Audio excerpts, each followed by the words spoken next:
Welcome to Dungeon Guides in 5. My name is Searin. Let's get started. This is Sastasha. In this dungeon you will fight both creatures of the caves and pirates. This is a starter dungeon, so the overall mechanics are simple and very easy to learn. This aids players into getting used to partying in Final Fantasy XIV. I have included all polls in this video. There are a few main rotations for tanks at this point. Rotations will start off with Fast Blade into Savage Blade. From there is a difference. Many people like using Flash after this. I have found that depending on Flash, a little bit too much can cause problems. If your DPS doesn't focus correctly, this will also cause an issue. So my solution is to flash on the first or second rotation, then focus in on tab targeting the mobs with Fast Blade, Savage Blade combos. It is also important to make sure that you use your shield lob on runners and on the initial pull.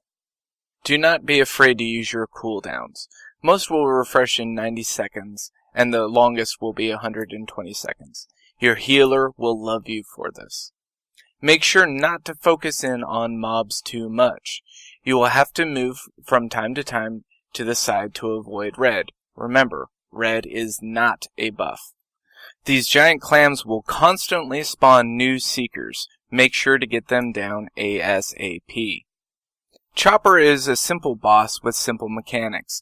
This boss introduces the AoE effects in dungeons. This AoE is not overly damaging and can be interrupted with a well-timed shield bash.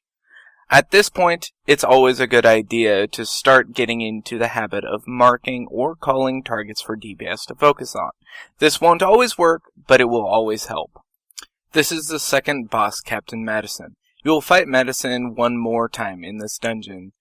Currently, focus in on the Reavers, then work on killing the Captain. This boss has no effects you need to be worried about, and at approximately 50% he will run away. Remember to have your carbuncle heal so it won't actually go and pull the rest of the room.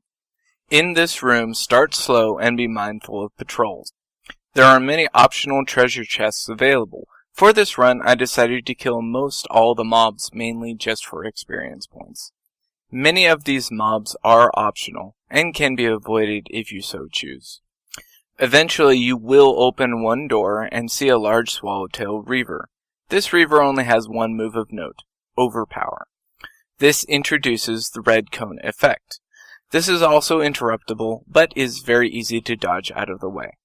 The second fight with Madison is similar to the last. Focus in on the reavers, then on the boss. Under 50%, the boss will call some scurvy dogs. Group up and AoE them down. If you're not currently grouped up, then please run to the tank for a well-timed flash. Madison will run away at approximately 10%. At this point, many people are wondering what the difference is between green and pink gear they see dropping in the dungeons. The green gear is the set of dungeon gear for that dungeon. The pink gear is aetherized gear. This gear is better than your standard gear available, however, it is not as good as the dungeon gear. Once you have finished using the gear, you can always turn them into your Grand Company for seals. It is also important to know that the dungeon set gear is unique and untradeable. However, aetherized gear is tradable.